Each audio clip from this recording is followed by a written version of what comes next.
Hi everyone, welcome to the Global Alliance Education Training and Development Month in April 2022. My name is Nico Wattimena. I'm a senior lecturer at the LSPR Communication and Business Institute, Jakarta, Indonesia. Trends in public relations are more forcing it to evolve into a field that perfectly suited for our tech-savvy and hyper-personalized digital age. It's becoming a practice built on mutual, beneficial, trustworthy relationships between agencies, media outlets, online contributors, and, of course, audience. And it's about time. Public relations has been always and will be about engaging the proper third-party sources to drive awareness and shed on the topic presented. And for many brands, long gone are the days of relying in the upcoming generation to watch the news or read the newspaper. PwE Research Center in 2019 reported that 36% adult aged 18 to 29 consume their news on social media, a striking 9% higher than news websites, 20% higher than television, and 34% than newspaper, a mere of 2%. From brands that are trying to remain relevant in their respective industries, it takes a careful combination of traditional public relations as well as fast, unprecedented approach to tackling new undiscovered methods for informative press that easily consumable on any device. Even as the chance for traditional public relation, there are some constants that will be essential to creating a positive public relation influence in the marketplace. Based on experience in the social media and public relations space, and here what to keep in mind. Managing reputation today is even more important than it has been in the past, as words travels in the digital age, and the holistic public relation approach will strengthen the overall reputation, driving business and brand values. Through new age public relation, a brand can create values across multi-channel sources, especially with today's consumers readily have access to information that can validate brand authenticity and values in moments rather than hours or days. Interestingly, according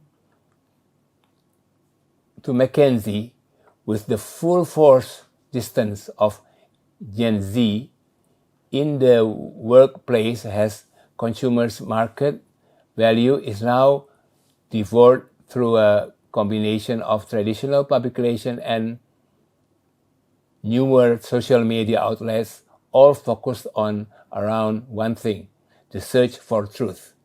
Brands can no longer hide behind their own facts, also research, as the public eye of information is of much more value to the consumers. Another facet of the public relation world that is top of mind, especially now, is crisis management from a brand perspective. And in the world of instant sharing, your brand must have a strategic and thought out approaching and handling crisis in a delicate yet efficient and lasting way. It also shows that during a brand crisis, consumers usually seek information from third parties to validate truth and accuracy. The best ally in business is trusted third parties. That is why public relations is still essential in the brand overall value and reputation in the noisy digital realm. Through the use of social media and often third-party outlets show that many brands today are embracing a multi-channel approach and met with success in the market. Finally, to conclude my presentation, it clearly shows that the blending of public relation with a social media omni-channel holistic marketing approach has and will continue to allow brands to stand out and gain trust in the eyes of the consumers. Thank you, and hope this will be useful for you. Much for wonderful presentation, and I'm happy to be here. I have a very simple question about greenwashing. How can we stop greenwashing? Can we stop? Okay, wait a minute. I have that already actually. First of all, what we should do is actually, we need to understand first what is greenwashing. Yeah, we know that greenwashing is related to reputation of a company. Yeah, that's one thing. Every company, and what is their main objective? Is it sustainable or is it sellable? Any brand wants to sell their products. Of course, they want to do their best to get the best reputation, and to do so, they need to go green. And green branding is not greenwashing. Yeah, that's a different part. So what I think the best thing to do is to understand first. We understand what greenwashing is all about. We have to know the company itself. How is its brand? Is it really what they're saying about, or that's what they want people to believe what they are?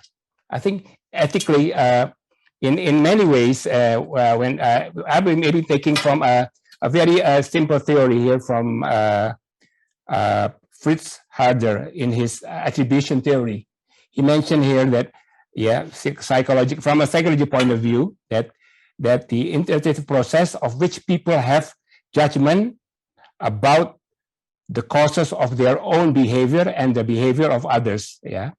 After studying, then people explain their behavior. So we have to know first, what is this brand about? We have to look over look what the media is saying. I think I really appreciate with the first speaker talking about media literacy. We have to understand, because people believe now in social media than actually from the company itself. Consumers are the one that decide whether it's the right thing. So we need to educate. Education is very important. How to educate the marketers of the company and also to educate the customers. This is what is greenwashing. This is not greenwashing. So I think education is very important. I agree also with Jeffrey was saying about we need to educate. Maybe around the world, people are now starting to understand what greenwashing is about.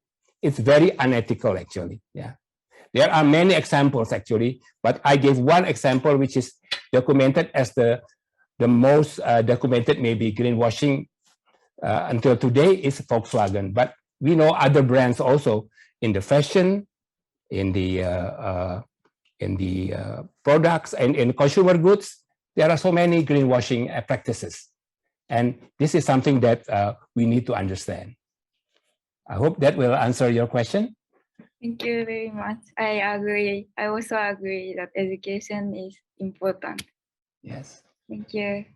Thank you. Thank you, Ms. Hinata from Japan, and thank you, Pak Nico in Jakarta. That was a very short, sharp, and shocking explanation of sustainability or greenwashing. And this is an international issue, international topic, and question that we must always ask. Are we doing the right brand audit, as Pak Nico mentioned, for us to understand better? There's one question here, Pak Nico, from Miss Amelia. Can I just call upon Miss Amelia if you have a question? Thank you, Pak Jeffrey. Hello, Pak Nico. I'm from Indonesia. Hello, Amelia. How are you? My question is how corporate or company avoid greenwashing and create valuable brand for the company or corporate? Maybe I can answer it from a communication point of view. Yeah, as we know that the important thing for a company is to be true to your brand, because social impact isn't separate from your brand. first of all, tell the truth. This is your brand. How I do, because normally what we see from the greenwashing, from what my research, most of them, they are going to do it, but they're not doing it yet. So this is the important part. We have to tell the truth. What are we doing? Be honest, because greenwashing is dishonest. That means we need to be honest with our brand. If we are not doing it yet, we are going to do it. Tell them that. So at this meantime, maybe we are still preparing for the sustainability. Maybe it's written in the sustainability report, of course, but is it done already, or it's going to be done? So many companies are prepared. I'll give you an example. Just recently, I had a discussion with one university, Surrey University in the UK. They were talking about Adidas.